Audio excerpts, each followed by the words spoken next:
Rand Paul went on Meet the Press to discuss what we just learned about Trump's campaign finance violations. Stormy Daniels was paid hush money, effectively from campaign money, which is, you can't do that. So we just learned about that. Rand Paul is going to come out here and do some defense, but his broader point is what I want you to focus on, because what you're going to see here is the massive downside of libertarian ideology. Now, actual libertarians say, Rand Paul's not a libertarian. True, but he's libertarian-ish. He's probably the closest to it of anybody, certainly that's in the Senate. But the part that I agree with, of course, is on foreign policy. They're usually relatively non-interventionist.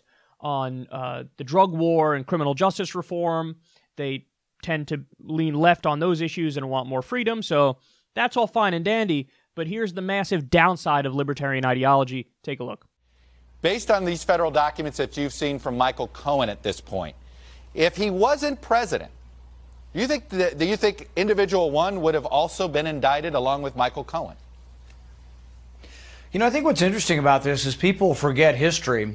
The Federal Elections Commission actually ruled on this with John Edwards. They actually came up with a ruling and said that, the paying of his mistress was not a campaign finance violation. But I think it's bigger than this, and I think we have to decide in our society if there are thousands and thousands of rules. It's incredibly complicated, campaign finance.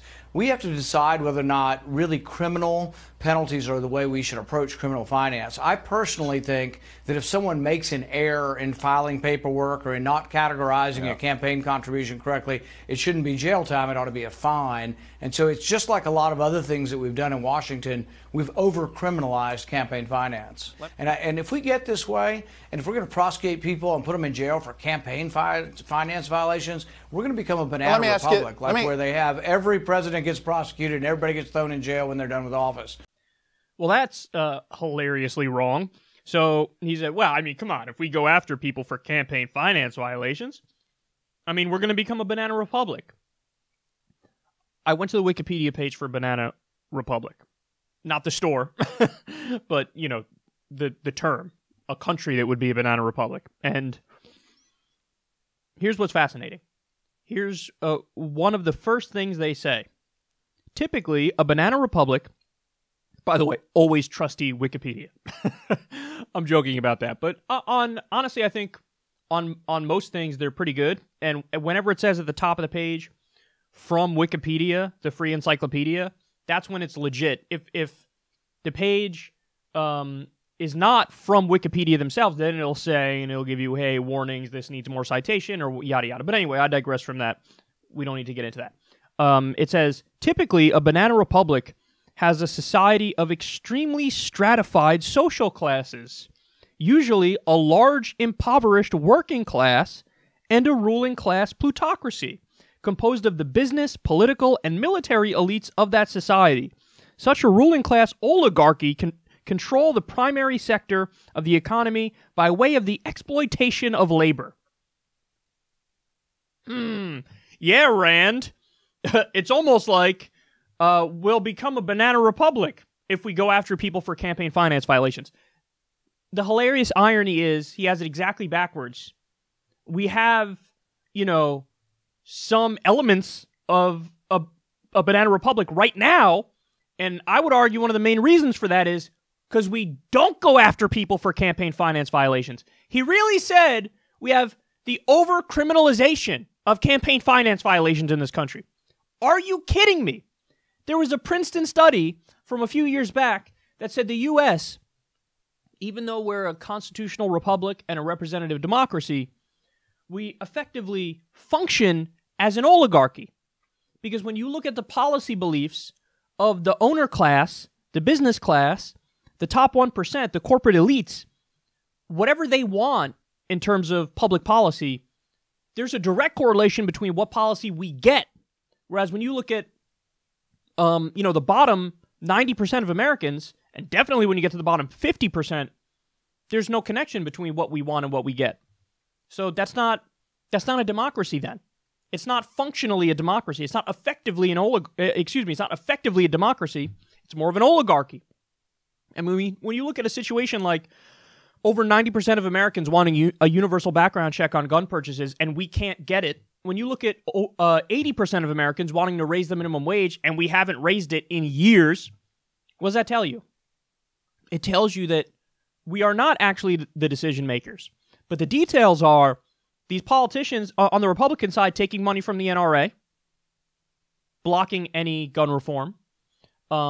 Politicians on both sides of the aisle taking money from giant corporations, and that's the one group that doesn't want to see the minimum wage increased, so they end up doing the bidding of their donors, those corporations. And this is the problem, is that we just kind of sit back and let all this corruption happen, and we act like it's not even corruption. We act like it's totally normal. In fact, when the media talks about this stuff, they usually talk about it in the context of, oh, look, this politician raised the most money, therefore they're probably going to win. Now, that's true, but it also just kind of normalizes rank corruption, because when they raise the most money, who are they raising it from? It's not bad if they're raising it $27 at a time like Bernie Sanders and small dollar donations, but it is a problem when it's from corporate PACs. It is a problem when it's max individual donations that are gotten through these fancy dinners where they bundle the money together and, oh, look at that, I took a bunch of money from some people who work at JP Morgan Chase, and wow, looks like my policy is against regular people and for the big banks. I don't want to break up the big banks. I want to deregulate and let them do whatever they want. But he really said there's an overcriminalization of campaign finance in this country. It is the exact opposite.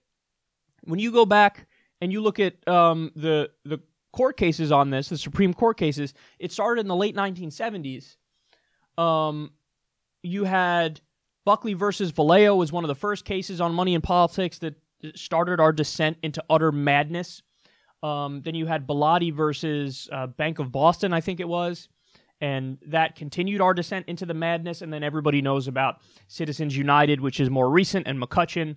And all of these cases, basically we have a system now where they say, well, money is speech, so you can buy politicians, then it's totally fine and totally legal. And that is just utter madness, because what happens is, you'll have a billionaire like Sheldon Adelson, or billionaires like the Koch brothers. If you're on the right, the boogeyman is George Soros. And yes, they can basically buy politicians and get whatever they want implemented.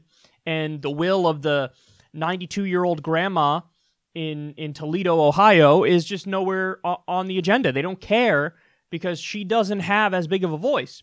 If you donate more to politicians, you have a bigger megaphone.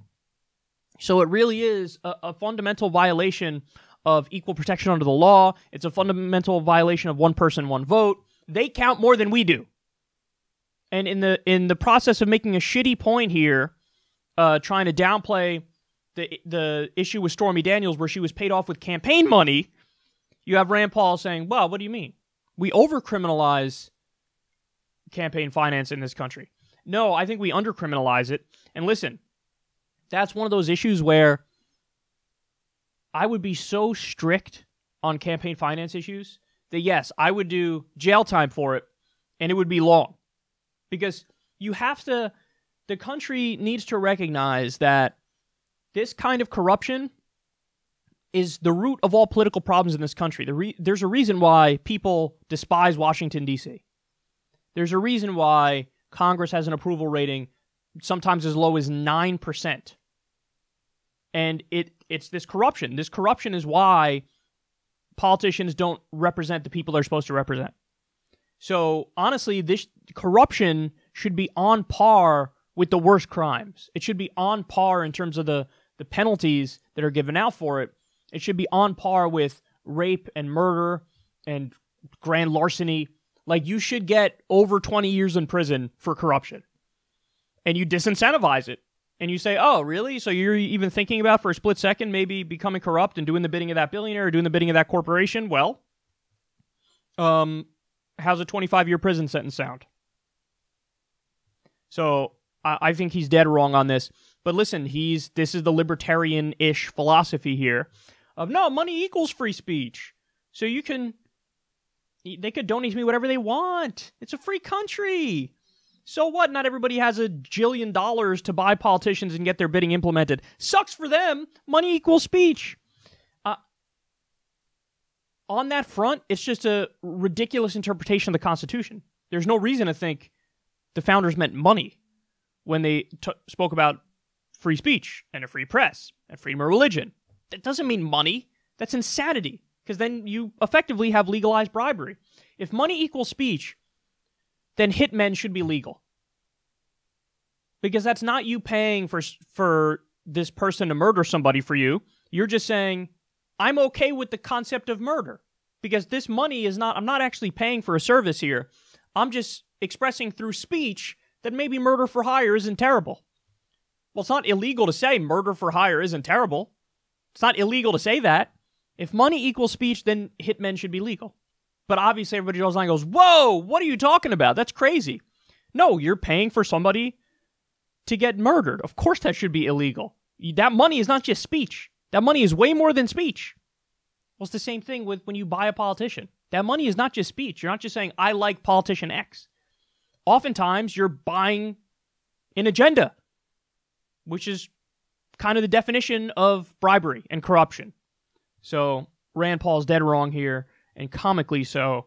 And this is the downside of libertarian ideology. On economic issues and oftentimes on corruption issues, they get super goofy.